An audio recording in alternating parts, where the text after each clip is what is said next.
Do you know what it's like to go to the doctor or the hospital and be told that you have cancer? To be a woman and to be told that you have ovarian cancer, that you might never get to have your own biological children,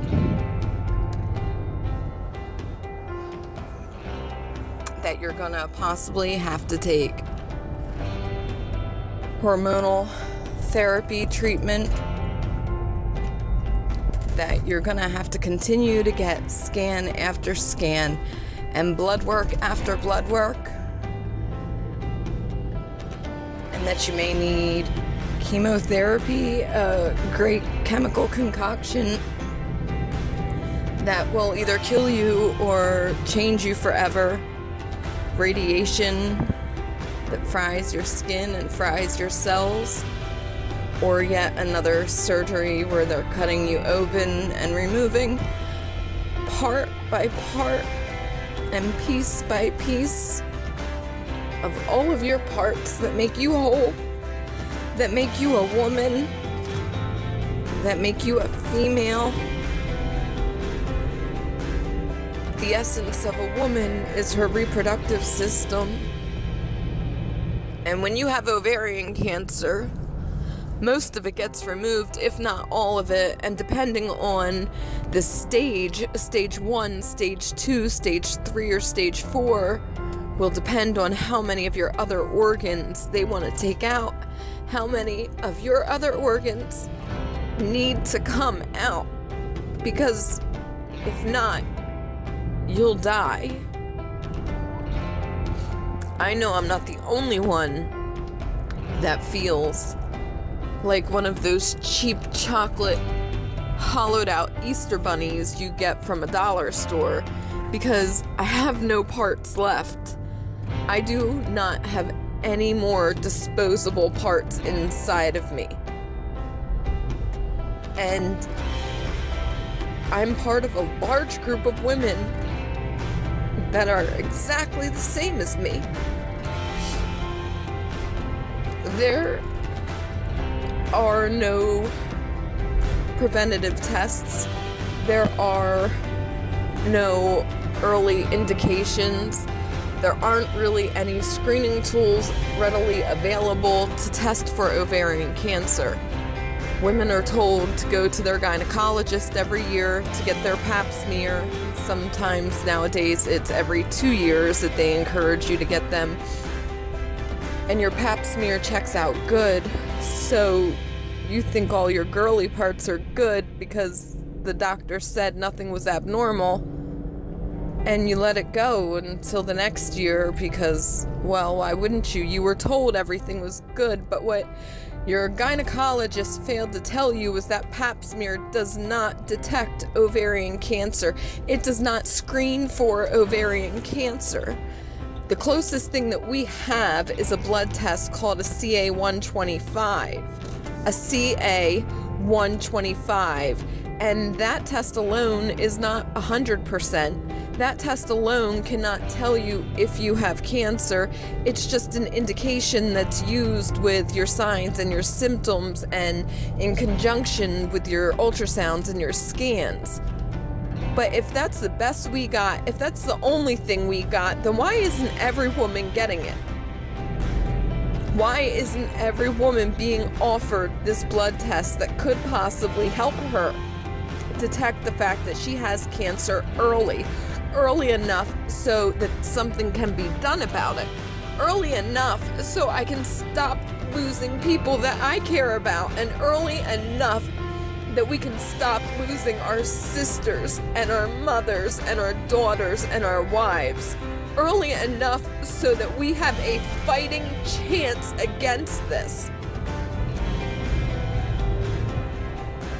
Most ovarian cancer is not caught until it's at a later stage.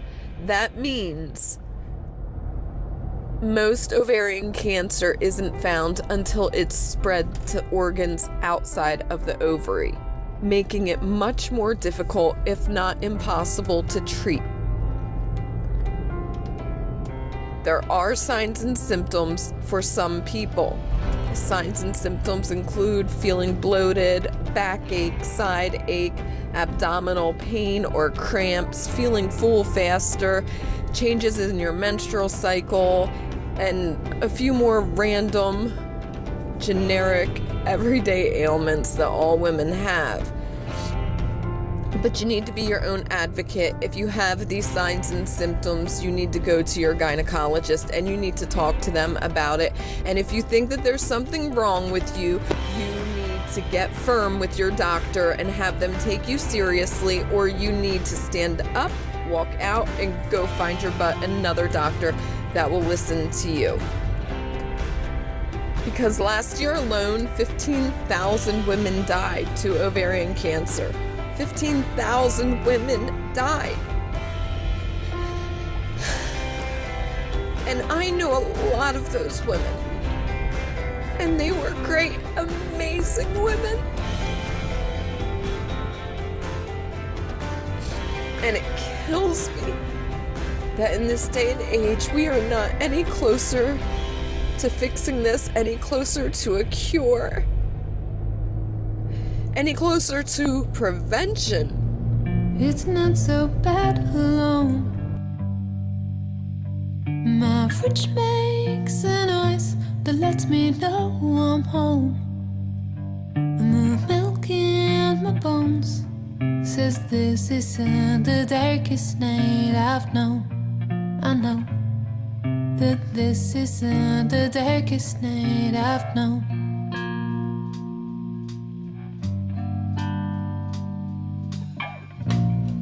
I'd walk some miles to sleep, but there's nowhere to run, and no lights on my street. When my shoe at the stone says this isn't the darkest night I've known. I know that this isn't the darkest night I've known. I know that this isn't the darkest night I've known.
Silent, rewriting on time.